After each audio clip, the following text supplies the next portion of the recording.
children in need, one new bed at a time. More than 100 volunteers rolling up their sleeves over the weekend and building these beds from scratch. We target children 3 to 17 years old that don't have a bed of their own. The event partly funded by the Windermere Police Foundation in memory of fallen officer Robert German. I've said it before, but I don't think that anybody can hear about this mission and not think it's a good one, to supply and make beds for kids who otherwise don't have them in our community. Isn't it truly incredible what we can do when we put our heads and our hands together? Joining us right now, Windermere Police Chief Dave Ogden and Bill Carlton. He is the president of Orlando West Chapter of Sleep in Heavenly Peace. Great to have you with us. Thank you so much. Great to see you, Chief. Great to see you. All right, so tell me first, Bill, where this idea came about. So it started in Twin Falls, Idaho in 2012. A guy heard about a need, went out and built a bunk bed. Then his kids were cranky about what they weren't getting for Christmas. He said, I got more lumber. We're going to do something for somebody else. He put it on Facebook, and it just kind of took off from there. There were 12 chapters last February. Then it was featured on a viral television show online, and now there are 137 chapters in 40 states around the country.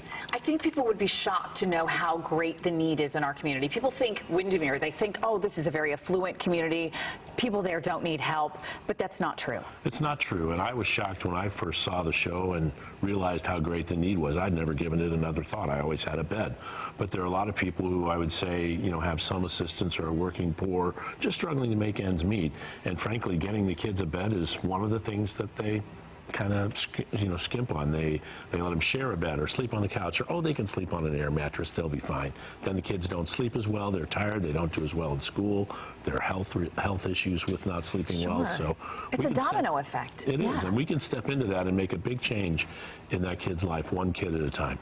Such a beautiful thing you guys are doing. Chief Ogden, tell me why you wanted to be a part of this. Well, you know, everybody wants to be part of something that's bigger than themselves, and this project absolutely is.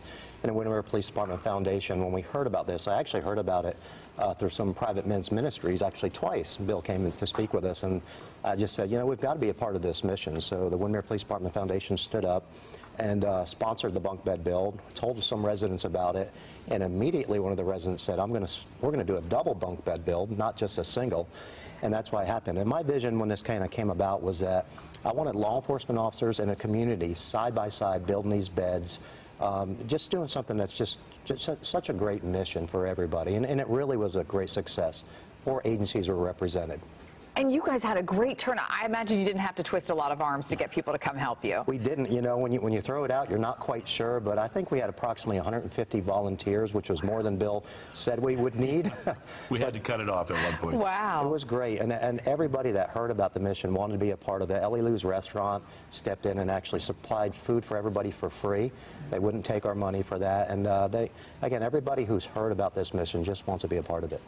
And the job's not done, right? You need help. Now, what's the next step? So the next step is the 40 beds, 43 actually beds that we built on Saturday will be delivered over the next several weeks, and we'll send out teams of 3 to 5 people that will go into the home of an approved applicant and assemble the pieces of the bed, put a mattress on it, make the bed with linens, sheets, comforters, pillows. I think that's such a good point, Bill, because a lot of people think, oh, it's just the frame, but no, it's everything. It's the whole thing. When we leave, the kids are ready to get in the beds, and they do. It doesn't really matter what time it is, and it's really it's the most fulfilling part of the whole thing.